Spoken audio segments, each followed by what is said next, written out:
നാടുകാണി ചുരം പാത ശുചീകരിക്കുന്നതിന് പഞ്ചായത്തിന്റെ നേതൃത്വത്തിൽ മാസ് ക്ലീനിംഗ് മെയ് 3 നടക്കും. മാസ് ക്ലീനിംഗിൽ 1000-ഓളം പേർ പങ്കെടുക്കുമെന്ന് പ്രസിഡന്റ് റംലത്ത് നെയ്തക്കോടൻ പറഞ്ഞു.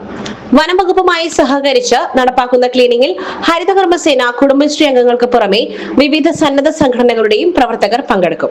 രാവിലെ 9-ന് ആനമറയിൽ നിന്നുമാണ് തുടക്കം. സംസ്ഥാന അതിർത്തി വരെ ശുചീകരണം നടത്തും. ചുരം പാതയിൽ സഞ്ചാരികൾ വ്യാപകമായ തോതിലാണ് പ്ലാസ്റ്റിക് ഉൾപ്പെടെയുള്ള മാലിന്യങ്ങൾ ഉപേക്ഷിക്കുന്നത്.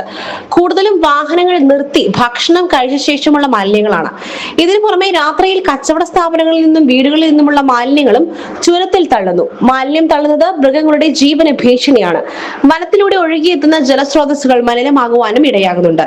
മാലിന്യം തള്ളുന്നതിനെതിരെ വനംവകുപ്പ് വിവിധയിടങ്ങളിൽ മുന്നറിയിപ്പ് ബോർഡുകൾ സ്ഥാപിച്ചു. പഞ്ചായത്തിന്റെ നേതൃത്വത്തിൽ ആനമറയിൽ പ്ലാസ്റ്റിക് ചെക്ക് പോസ്റ്റും സ്ഥാപിക്കുന്നുണ്ട്. ചുരം പാത നിരീക്ഷണത്തിന് വോളണ്ടിയർമാരെയും നിയോഗിക്കും. Gold, pure gold.